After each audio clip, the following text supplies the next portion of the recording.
اهدنا الصراط المستقيم. Bismillahirrahmanirrahim. Assalamualaikum warahmatullahi wabarakatuh.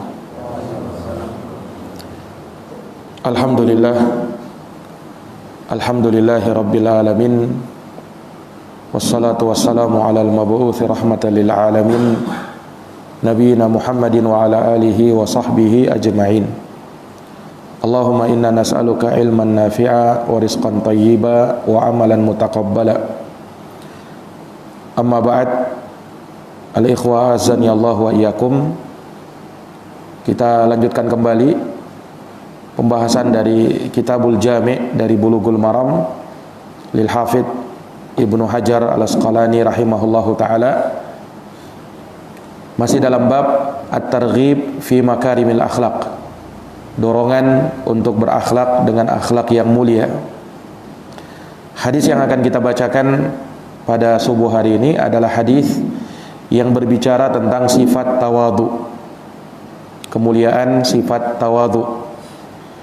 Kata beliau, wa an Iyad ibni Himar radhiyallahu anhu qala Rasulullah sallallahu alaihi wasallam, innallaha auha ilayya an tawadhu hatta la yabgha ahadun ala ahadin wa la yafkharu ahadun ala ahadin, akhrajahu Muslimun. Dari Iyad ibnu Himar, semoga Allah meridhoinya, beliau berkata, Rasulullah sallallahu alaihi wasallam bersabda, innallaha auha ilayya an tawadhu, sesungguhnya Allah mewahyukan kepadaku untuk bersikap tawadhu, rendah hati, hatta la yabgha ahadun ala ahadin, sehingga seseorang tidak melampaui batas kepada yang lainnya, wala yafkharu ahadun ala ahadin, dan seseorang tidak berbangga diri atas yang lainnya. Hadis ini dikeluarkan oleh Imam Muslim pada nomor hadis 2865. Iya. Ikhwani fi din, azani Allah wa iyyakum. Hadis ini di dalamnya tentu saja terdapat anjuran untuk bersikap dengan sikap tawadhu, bersifat dengan sifat tawadhu. Dan tawadhu ini termasuk dari akhlak yang mulia, yang apabila ada pada diri seorang muslim, maka dia akan mulia di sisi Allah Subhanahu wa ta'ala. Karena sifat tawadhu itu tidaklah membuat orang menjadi hina dan rendah, bahkan sebaliknya, dia merendah akan meninggikan derajatnya. Disebutkan dalam hadis, man tawadhu'a lillahi rafa'ah, barang siapa yang tawadu karena Allah, maka Allah akan meninggikan derajatnya, Allah akan mengangkat derajatnya.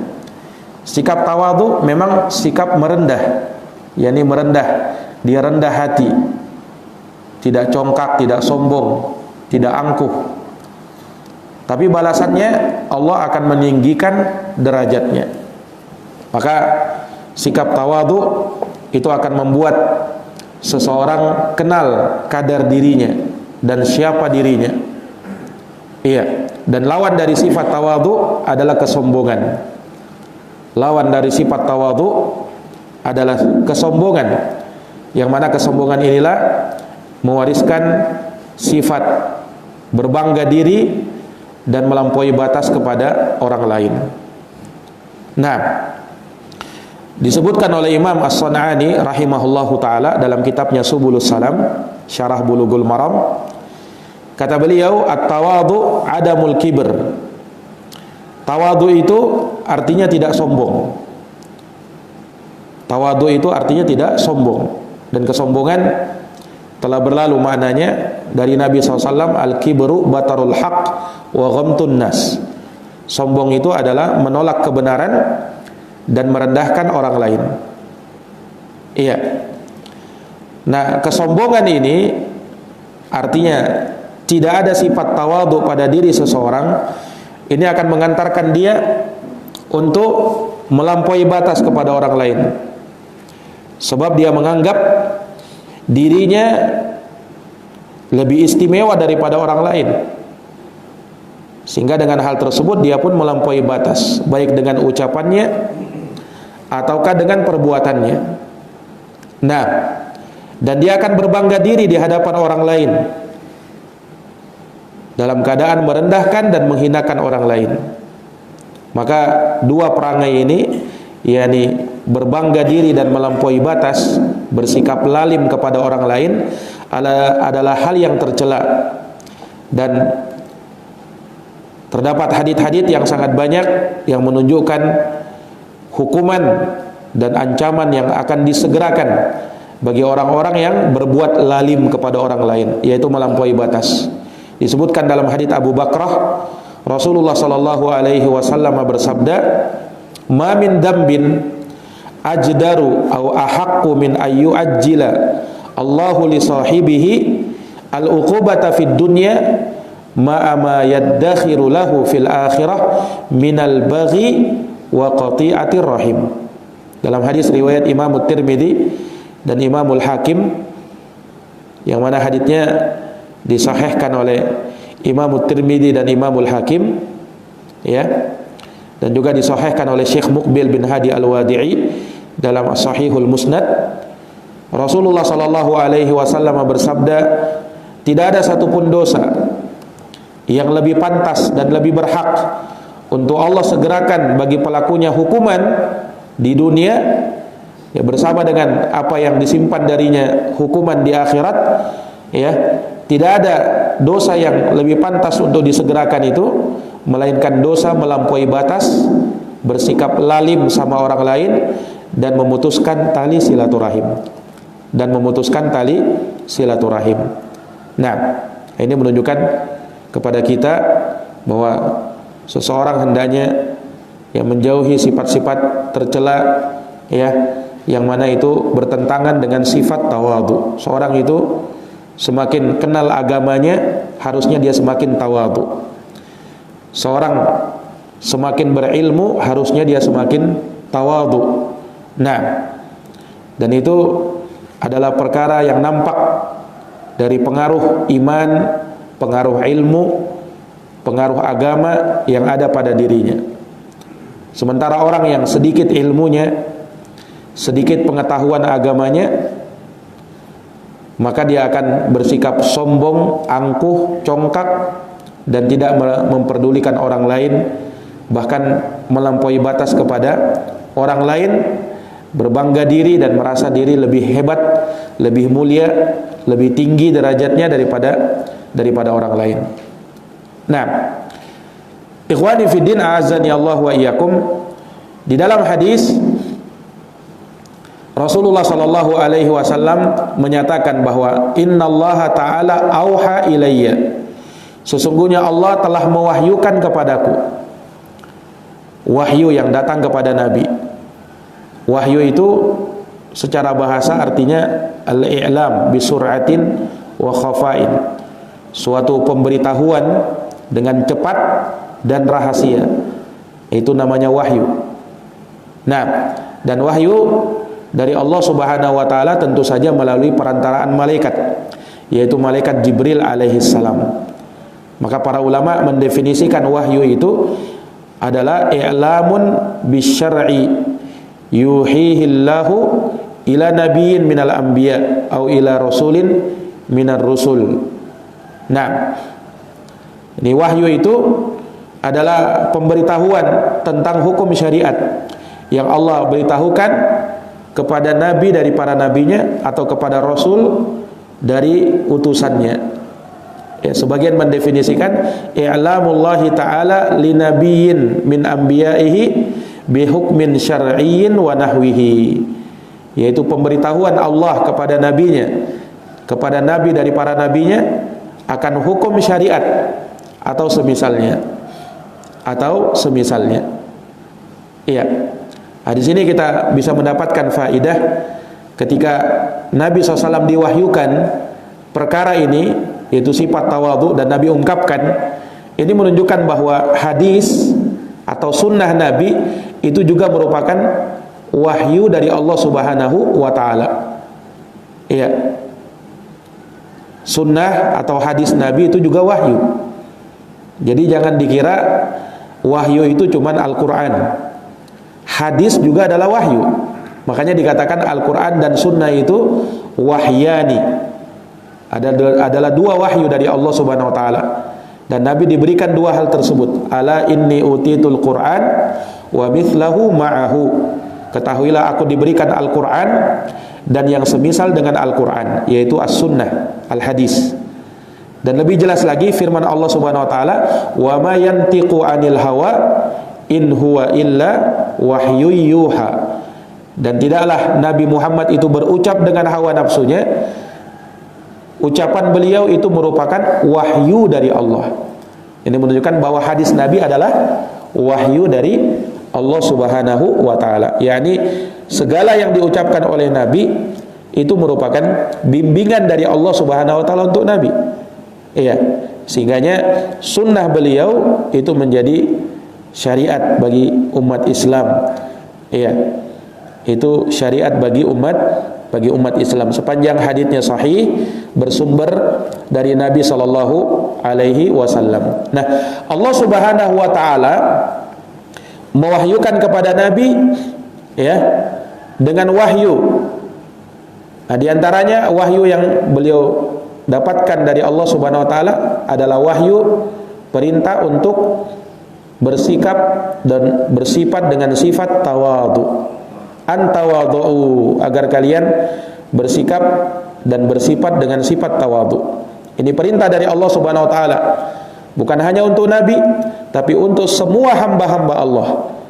Ya, bersifatlah dengan sifat tawadhu, merendah ya di hadapan orang lain. Yani rendah hati di hadapan orang lain, tidak merasa lebih tinggi, tidak merasa lebih hebat, tidak sombong ya di hadapan orang lain. Ya, bahkan dia melihat ya bahwasanya orang lain lebih mulia daripada dirinya. Nah,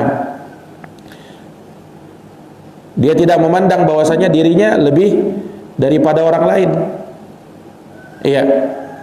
Nah, inilah yang hendaknya ada pada diri seorang muslim. Nah, kapan dia merasa lebih daripada orang lain, lebih afdol, lebih utama, ya, maka di situ akan muncul sifat sombong pada dirinya. Iya. Sebab boleh jadi orang di luar sana lebih mulia daripada dia tidak tahu.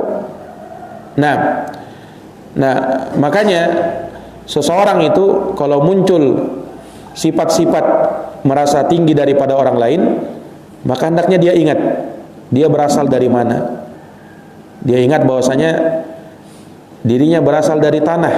Tanah itu yang rendah, yang diinjak di bawah dia. Nah, maka dia ingat bahwasanya dia berasal dari tanah. Dan dia bahwasanya dia adalah makhluk yang asalnya tidak ada, kemudian menjadi ada. Ingat itu. Dan juga dia perlu ingat bahwasanya dia adalah makhluk yang lemah, tercipta hanya dari setetes air yang hina. Allah berfirman dalam Al-Quran, alam nakhluqkum mimma immahin. Bukankah kami menciptakan kalian wahai manusia dari setetes air yang hina? Itu dari air mani. Iya, setetes air yang hina, terciptalah manusia itu. Maka ingat hal tersebut supaya jangan sampai menyombongkan diri di hadapan orang lain. Iya, dan dia perlu ingat bahwasanya dia tidak bisa mencapai suatu derajat, entah itu ilmu, kedudukan, atau harta, atau apa saja yang dibanggakan di dunia ini. Dia tidak bisa dapatkan semua itu kecuali dari Allah Subhanahu wa taala yang memudahkan dia. Dan dia tidak bisa dapatkan hal tersebut ya kecuali dengan apa yang Allah takdirkan untuk dia. Dan perlu dia ingat bahwasanya kemuliaan yang hakiki, kemuliaan yang sebenarnya itu tidak diukur dengan harta dunia, tidak diukur dengan pangkat dan jabatan, tidak diukur dengan anak, istri, keluarga, ya. Tidak diukur dari semua itu. Apakah dia orang yang berdarah biru, bekas keturunan raja, atau ini dan itu. Orang tidak dinilai dari hal tersebut, kemuliaan dirinya. tetapi orang dinilai dengan amal soleh yang dia punya. Makanya Allah berfirman, inna akramakum indallahi atqakum, dalam surat Al-Hujurat ayat ke-13. Sesungguhnya yang paling mulia di antara kalian di sisi Allah adalah yang paling bertakwa. Tidak dikatakan yang paling banyak hartanya, tidak dikatakan yang paling tinggi jabatannya, tidak dikatakan yang paling tinggi nasabnya, kedudukannya, ya, tidak dikatakan seperti itu, tetapi yang paling bertakwa kepada Allah Subhanahu wa taala. Dan dari ketakwaan kepada Allah adalah bersifat dengan sifat tawadhu, rendah hati dan tidak sombong. Allah mengingatkan dalam Al-Qur'an, wala tusa'ir khaddaka linnas wala tamshi fil ardi maraha. Dan janganlah kamu palingkan wajahmu dari manusia karena sombong. Orang kalau sombong, ya, dia terkadang memalingkan wajahnya dari orang lain, ya, tidak kenal sama orang tersebut. Padahal bisa jadi dia kenal, tetapi karena dia sombong, ya, dia sudah tidak merasa kenal dengan orang tersebut. Dia palingkan wajahnya dari orang tersebut. Wala tamshi fil ardi maraha, dan jangan kau berjalan di muka bumi, ya, dengan angkuh, dengan congkak. Ada orang berjalan di muka bumi karena sombongnya, dia membusung-busungkan wajah dadanya.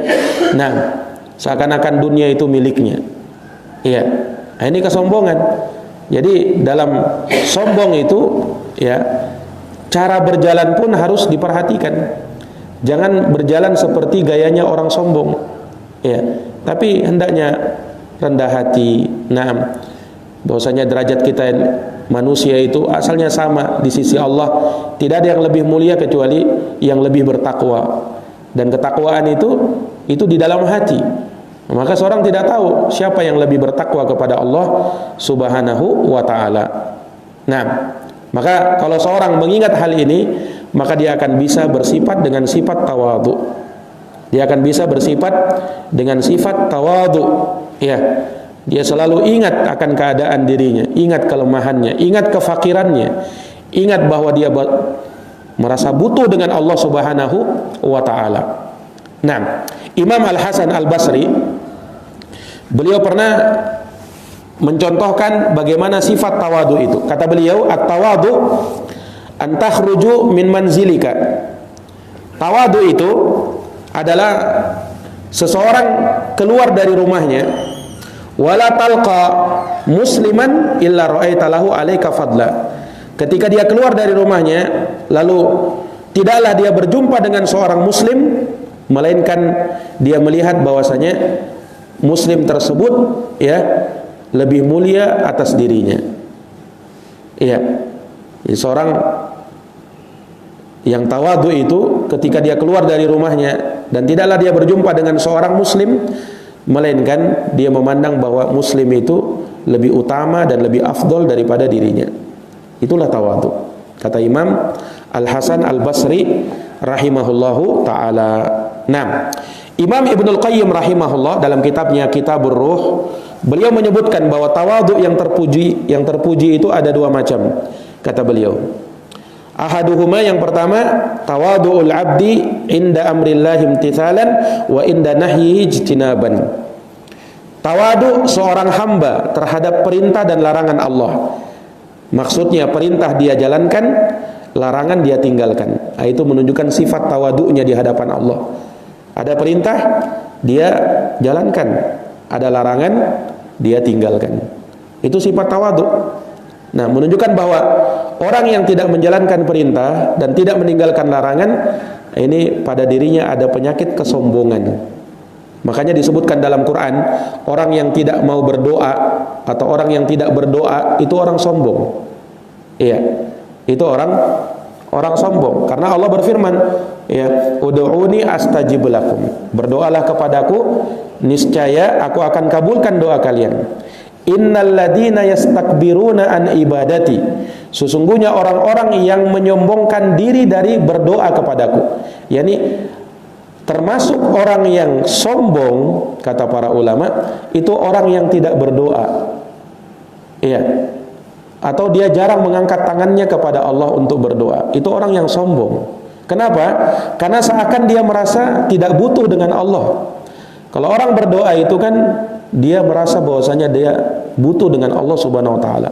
Nah, kalau dia jarang mengangkat tangannya kepada Allah Subhanahu wa taala, ia seakan-akan ya tidak butuh kepada Allah. Nah, makanya Allah sebutkan innalladzina yastakbiruna an ibadati, sesungguhnya orang-orang yang dia menyombongkan diri dari berdoa kepadaku, sayadkhulun jahannama dakhirin, maka dia akan masuk ke dalam neraka jahanam dalam keadaan hina. Nah, ini ikhwani fiddin, a'azani Allahu wa iyyakum. Iya. Maka orang yang tawadu kepada Allah, dia akan menjalankan perintah Allah dan meninggalkan larangan Allah. Nah, sebab asalnya jiwa itu tidak tertarik untuk menjalankan perintah. Dirinya malas, ya, asalnya malas jiwanya untuk melaksanakan perintah.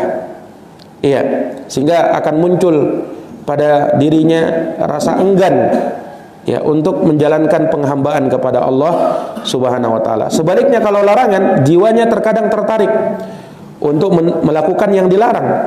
Iya, karena jiwa itu kata Allah, innan nafsa la ammaratun bisu illa ma rahima rabbi. Sesungguhnya jiwa itu akan memerintahkan kepada yang buruk kecuali jiwa yang dirahmati oleh Allah Subhanahu wa taala.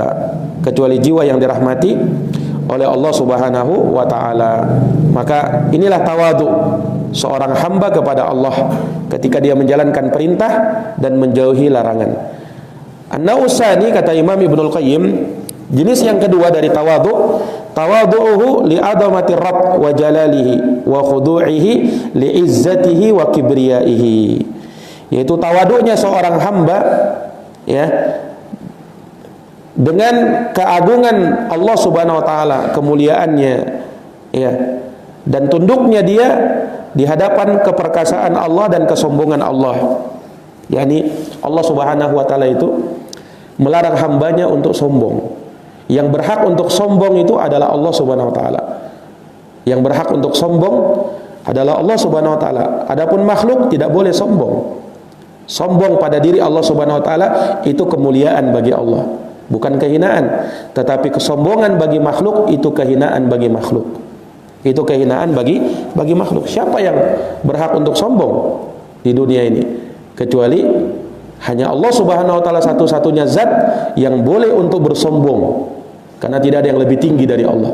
Orang kalau sombong itu kan dia merasa lebih tinggi kan daripada orang lain. Sementara dia tidak lebih tinggi daripada orang lain. Sementara Allah Subhanahu wa taala tidak ada yang lebih tinggi daripada dia. Tidak ada yang lebih mulia daripada dia. Maka Allah Subhanahu wa taala yang berhak untuk sombong. Dan kesombongan pada diri Allah itu bukan hal yang hina, tetapi itu mulia bagi Allah Subhanahu wa taala. Beda dengan makhluk. Beda dengan makhluk. Nah, ini para hadirin yang dirahmati dan dimuliakan oleh Allah Subhanahu wa taala. Maka seseorang kalau dia merasa lebih tinggi daripada orang lain, maka ingat keagungan Allah. Ingat keesaan Allah Subhanahu wa taala. Ingat dengan kemurkaan Allah Subhanahu wa taala yang akan mampu menghukum dirinya ketika dia menyombongkan diri dan tidak bersifat tawadhu kepada orang lain. Nah, ini dari perkara yang bisa membantu seseorang untuk bersifat dengan sifat tawadhu. Kalau orang sudah diberikan tawadhu, maka itulah hakikat pemberian yang mulia yang Allah berikan kepada dirinya. Nah, inilah dua macam tawadhu yang disebutkan oleh Al-Imam Ibnul Qayyim rahimahullahu taala. Baik, ikhwani fid din, a'azani Allahu wa iyyakum. Ya, Allah Subhanahu wa taala memerintahkan nabinya Muhammad sallallahu alaihi wasallam untuk bersifat dengan sifat tawadhu. Iya, agar beliau tawadhu kepada hamba-hamba Allah yang beriman. Dalam keadaan Nabi sallallahu alaihi wasallam ya adalah orang yang paling mulia dan tidak ada manusia yang lebih mulia daripada Nabi. Bahkan tidak ada nabi yang lebih mulia daripada Nabi Muhammad SAW. Bahkan tidak ada makhluk yang lebih mulia daripada Nabi SAW. Bayangkan, Nabi itu manusia yang paling mulia. Nabi itu Nabi yang paling mulia dari seluruh nabi yang ada. Nabi itu makhluk yang paling mulia dari seluruh makhluk yang ada. Jadi dari semua ciptaan Allah Subhanahu wa taala, dari semua yang Allah ciptakan, baik yang di langit maupun yang di bumi, yang paling mulia itu nabi. Harusnya kan kalau begitu nabi yang harusnya bisa sombong. Tapi bersamaan dengan itu, nabi diperintahkan untuk apa? Untuk bersifat tawadhu. Subhanallah. Ketika Nabi menyebutkan dirinya sebagai pimpinan anak cucu Adam nanti pada hari kiamat, Rasulullah bersabda apa? Ana sayyidu waladi Adama yaumal qiyamah wala fakhar. Nah, itu kata Nabi. Saya ini adalah pimpinan anak cucu Adam pada hari kiamat. Nabi sebutkan seperti itu. Saya pimpinan anak cucu Adam nanti di hari kiamat. Di hari kiamat manusia dikumpulkan dari awal sampai akhir, pimpinannya adalah Rasulullah. Tetapi Nabi bilang apa? Wala fakhar. Tidak ada kebanggaan. Maksudnya tidak boleh berbangga. Saya tidak boleh berbangga dengan hal tersebut. Subhanallah. Bersamaan dengan beliau adalah pimpinan anak cucu Adam pada hari kiamat. Ya, artinya seluruh para nabi ya itu di bawah kepemimpinan beliau sallallahu alaihi wasallam. Nah, makanya sifat tawadhu ini kalau saja itu ditujukan kepada nabi, maka tentunya ya umatnya Nabi SAW harus lebih tawadhu lagi. Karena beliau nabi yang termulia, manusia yang termulia, makhluk yang termulia, masih disuruh bertawadhu. Apalagi kita yang bukan merupakan nabi dan bukan merupakan siapa-siapa. Nah, maka ini ikhwani fiddin, a'azani Allahu wa iyyakum, tawadhu dari akhlak yang sangat mulia yang hendaknya ada pada diri seorang muslim, yang hendaknya ada pada diri seorang muslim. Iya. Disebutkan bahwasanya Rasulullah sallallahu alaihi wasallam ya di masa hidup beliau ada seorang wanita. Wanita ini ya disebutkan bahwasanya fi aqliha syai'un, yakni ada sesuatu pada akalnya, yakni wanitanya agak rada-rada gila begitu. Nah, agak rada-rada gila. Iya. Itu ada di masa Nabi SAW. Tiba-tiba wanita ini datang kepada Nabi SAW, ya. Kemudian langsung berkata kepada Nabi, "Innali ilaika hajah." Sesungguhnya aku punya hajat kepadamu, kata wanita ini. Ini wanita yang ya rada-rada gila, ya kan? Ya, tidak waras otaknya. Nah, tapi lihat Nabi SAW, bersamaan beliau dengan kedudukan beliau sebagai seorang nabi, beliau juga sebagai pimpinan kaum mukminin ketika itu. Nah, tapi bersamaan dengan itu Nabi tetap melayani wanita tersebut. Kata Nabi apa? Ya umma fulan, unduri ayyasikak syiti hatta aqdilaka hajataki. Hatta aqdi alayya laka hajataki. Kata Nabi, wahai ummu fulan, ya, silahkan pilih tempat yang kau kehendaki, ya. Nanti kita akan berbicara. Aku akan tunaikan hajatmu. Apa yang kau butuhkan aku akan berikan. Kata Nabi SAW. Ini kepada orang gila, kepada wanita gila. Mungkin sebagian orang pada hari ini, ya, ketika diajak bicara dengan orang gila, dia tidak akan mau melayaninya. Nah, apalagi kalau dia sebagai pemimpin, orang terhormat. Tapi lihat Nabi SAW. Ya, Nabi tetap layani wanita tersebut sampai wanita tersebut menunaikan hajatnya, ya, mengutarakan keinginannya kepada Nabi, ya, dan Nabi tanggapi semuanya sampai dia selesai dan dia pergi sendiri.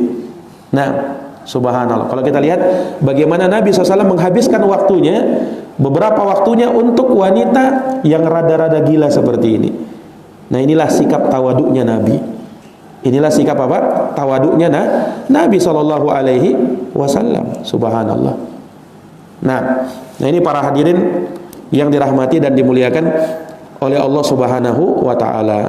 Ya, maka sangat banyak contoh-contoh dari Nabi kita Muhammad sallallahu alaihi wasallam yang menunjukkan kemuliaan Nabi dan sifat tawaduknya Nabi, ya, bahkan di hadapan kaum mukminin. Di hadapan kaum mukminin. Nah, ya, karena Nabi SAW mengingat dan Nabi SAW sebutkan hadisnya kepada para sahabat, ma tawadhu ahadun lillahi illa rafa'ahullah. Tidaklah seorang itu tawadu karena Allah, melainkan Allah Subhanahu wa taala akan memuliakan dirinya. Iya. Seseorang itu, kata para ulama, tidak boleh untuk tidak tawadu. Dia mesti tawadu kepada siapapun. Syekh Al-Utsaimin rahimahullahu taala memperkecualikan satu keadaan saja. Seorang itu jangan tawadu di hadapan dia. Kapan itu? Kata Syekh Shalih Al-Utsaimin rahimahullah, diperkecualikan, yaitu kalau dia didebat oleh seorang mubtadi, seorang ahli bid'ah. Ahli bid'ah ini dia memunculkan syubhat dan bid'ah-bid'ahnya. Maka jangan merendah kepada orang seperti itu. Karena kalau kita merendah kepada orang seperti itu, dia akan merasa tinggi. Dia sudah merasa dirinya lebih tinggi, padahal dia mubtadi. Ya, seorang pelaku bid'ah, ahli bid'ah, mau mendebat kita. Maka kita harus tampakkan bahwasanya kita lebih tinggi dalam posisi apa? Bukan membanggakan dari sisi apanya, tetapi kita perlihatkan bahwasanya hujah kita lebih tinggi daripada hujahnya dia. Iya. Dalil yang kita pegang, pendapat yang kita pegang lebih tinggi daripada pendapat yang dia pegang. Ya, karena ahlul bid'ah ya, ini bukan pembahasan permasalahan yang bisa ditolerir dalam pembahasan furu'iyah misalnya, bukan, tetapi dalam masalah-masalah usuliyah yang sudah ranahnya prinsip dan akidah. Yang ranahnya sudah prinsip dan akidah. Maka kita perlu menampakkan bahwasanya ya, kita yang didebat oleh si mubtadi ini, kita sebagai ahlu sunnah yang didebat si mubtadi ini, kita merasa ya tinggi daripada dia, yakni hujah kita lebih kuat daripada dia, dalil kita, argumentasi kita lebih kuat daripada apa yang dia pegang, supaya dia bisa sadar, supaya dia bisa kembali kepada jalan sunnah. Nah itu saja kata beliau. Ya, seorang jangan bersifat tawadu kepada ahlul bidah ketika dia didebat oleh ahlul bidah. Taib. Para hadirin yang dirahmati dan dimuliakan oleh Allah Subhanahu wa taala. Maka hadis ini ya sekali lagi menuntunkan kita untuk bersifat dengan sifat tawadhu. Kemudian Nabi SAW mengingatkan sifat yang bertentangan dengan sifat tawadhu. Ya. Yang mana hal ini muncul dari sifat ya kesombongannya. Kata Nabi, hatta la yabghi ahadun ala ahadin, hingga jangan sampai seorang itu melampaui batas, bersikap lalim kepada orang lain. Wala yafkharu ahadun ala ahadin, dan jangan sampai seseorang itu berbangga diri di hadapan orang lain. Jadi tawadu itu akan mengikis dua sifat ini. Ya, akan mengikis dua sifat ini. Dia tidak akan lalim, tidak akan melampaui batas, ya, dan dia tidak akan berbuat congkak atau berbangga diri di hadapan orang lain. Iya, Allah berfirman di dalam Al-Qur'an, "Innallaha la yuhibbu kulla mukhtalin fakhur." Sesungguhnya Allah tidak cinta kepada setiap orang yang sombong, yang congkak, lagi membanggakan dirinya sendiri. Iya, Allah tidak suka dengan itu. Allah cinta dengan orang-orang yang tidak berbuat lalim kepada orang lain, justru berbuat baik. Innallaha ya'muru bil adli wal ihsan. Allah memerintah untuk berbuat adil dan berbuat ihsan. Kemudian Allah berfirman, wa yanha 'anil fahsya'i wal munkar wal baghi. Dan Allah Subhanahu wa taala melarang dari perbuatan keji, mungkar dan melampaui batas. Tidak boleh melampaui batas ya kepada orang lain. Maka ini penyakit kesombongan ya, dan juga kecongkakan, angkuh, ini dua penyakit yang harus dikikis dalam hati seorang muslim. Tidak boleh ada dalam hati seorang muslim. Sifat sombong dan membanggakan diri.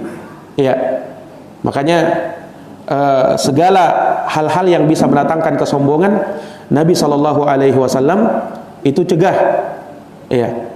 Dan tidak boleh hamba untuk bersikap ya, atau mempraktekkan hal-hal yang menunjukkan kesombongan. Seperti misalnya Nabi SAW melarang para sahabat dan secara umum kepada kaum muslimin untuk menjulurkan kainnya di bawah mata kaki. Kenapa? Disebutkan dalam hadis Rasulullah SAW bersabda, ya, man jarra thawbahu khuyala, barang siapa yang menyeret kainnya di bawah mata kaki, kainnya dia seret, entah celananya, entah sarungnya, entah jubahnya, nah, khuyala, dan dia lakukan itu dengan kesombongan, nah, Allah tidak akan melihatnya nanti pada hari kiamat. Ulama menyebutkan, ya, bukan artinya kalau ada orang yang menyeret kainnya tidak sombong berarti dia tidak masalah. Tidak. Justru disebutkan dalam hadis bahwasanya isbal itu minal khuyala. Orang yang musbil itu menyeret kainnya di bawah mata kaki, ya, menurunkan kainnya di bawah mata kaki, itu bagian dari kesombongan. Iya. Al-musbil itu, orang yang isbal itu termasuk dari kesombongan. Jadi bukan nantinya dia menyeret kainnya sombong baru terancam. Justru dia melakukan perbuatan seperti itu walaupun dalam hatinya tidak ada kesombongan, itu bagian dari kesombongan.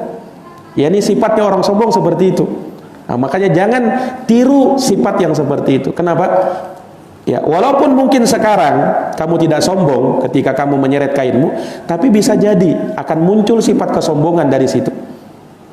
Nah, sekarang mungkin tidak sombong, tapi nanti bisa jadi orang sombong. Nah, ini para hadirin yang dirahmati dan dimuliakan oleh Allah Subhanahu wa taala. Jadi Nabi melarang hal tersebut sebagai peringatan agar jangan sampai orang itu sombong. Nah, kalau sudah sombong ada pada diri seseorang, maka sulit bagi dia untuk tawadu. Akan susah bagi dia untuk tawadu. Kenapa? Itu dua sifat yang bertentangan. Kalau orang sudah sombong tidak mungkin tawadu. Kalau orang tawadu maka hilang darinya sifat kesombongan. Itu dua sifat yang saling bertentangan dan tidak mungkin bisa ketemu satu sama lain.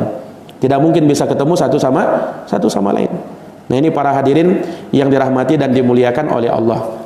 Makanya orang tidak boleh sombong dan tidak boleh bersikap lalim melampaui batas, baik pada darah seorang muslim, baik pada kehormatan seorang muslim atau pada harta seorang muslim. Itu dijaga. Inna dima'akum wa amwalakum wa a'radakum haramun alaikum ka hurmati yaumikum hada fi syahrikum hada fi baladikum hada. Sesungguhnya darahmu, kehormatanmu, ya. Kemudian inna dima'akum wa amwalakum, dan hartamu itu haramun alaikum, haram atas sesama kalian. Seperti haramnya hari ini, ya, bulan ini dan negeri ini, kata Nabi sallallahu alaihi wasallam. Nah, ini ikhwani fillah azani Allah. Jadi seorang itu tidak boleh bersikap lalim dalam tiga hal tersebut. Kapan dia lalim kepada tiga hal tersebut, maka dialah orang-orang yang melampaui batas. Nah, demikian pula kesombongan, tidak boleh sombong dengan harta, tidak boleh sombong dengan kedudukan, tidak boleh sombong dengan pangkat dan jabatan, ya. Nah, itu tidak boleh dia sombongkan. Bahkan dia tidak boleh sombong dengan ilmu yang dia miliki. Seorang mungkin berilmu, tapi tidak boleh dia sombong, merendahkan orang lain. Ya, kamu tidak berilmu, kamu tidak tahu ilmunya, tidak tahu ininya. Ya, tidak boleh. Ya, tidak boleh dia bersombong mentang-mentang dia misalnya habis dari keluaran pondok pesantren, ya, punya gelar ini dan itu, atau habis belajar di luar negeri, kemudian dia menyombongkan diri di hadapan orang lain. Nah, tidak sepantasnya. Boleh jadi ada orang lain yang mungkin, ya, belajarnya seadanya tapi lebih pandai daripada dirinya, ya, lebih cerdas daripada dirinya. Nah, jadi tidak ada yang bisa kita sombongkan di dunia ini. Nah, dan tidak boleh untuk kita menyombongkan diri di hadapan orang lain. Baik, para hadirin yang dirahmati dan dimuliakan oleh Allah, maka dua sifat ini, melampaui batas, bersikap pelalim, dan fakhar, yaitu berbangga, itu dari, ya, hal yang muncul karena tidak ada sifat tawadu yang ada pada dirinya. Sebagian ulama membedakan al-baghi di situ, melampaui batas, itu dengan perbuatan. Adapun fakhar, sombong, nah itu dengan ucapan. Dengan ucapannya, misalnya dia bilang ana aktsaru minka malan, aku lebih banyak hartanya daripada kamu, aku lebih kaya. wa a'azzu nafara, aku lebih banyak pengikutnya daripada kamu. Nah, itu kesombongan sudah. Itu adalah kesombongan. Baik, para hadirin yang dirahmati dan dimuliakan oleh Allah Subhanahu wa taala, maka di dalam hadits ini ya terdapat perintah dan sekaligus larangan. Perintah untuk tawadhu dan larangan dari dua sifat yang menafikan tawadhu, yaitu sombong, congkak, angkuh, bangga diri, dan juga melampaui batas atau bersikap lalim kepada orang lain.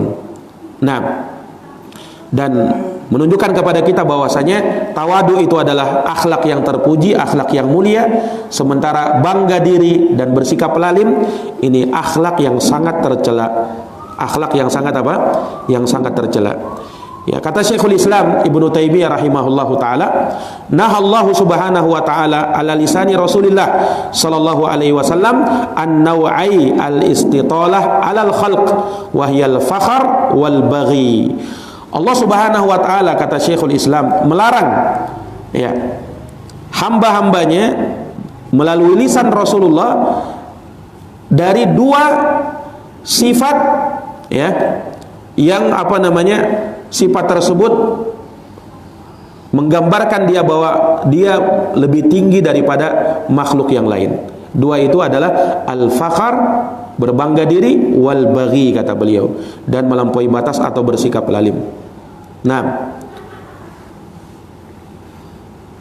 ini kata Syekhul Islam rahimahullahu taala.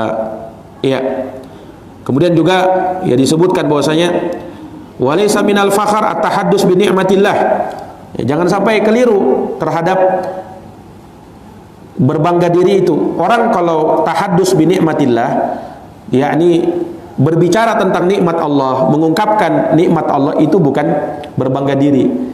Nah, itu memang ada perintahnya, wa amma bi ni'mati rabbika fahaddis. Adapun terhadap nikmat Tuhanmu maka ceritakanlah. Orang kalau menceritakan nikmat Allah itu bukan kesombongan, bukan berbangga diri. Ya, misalnya dia baru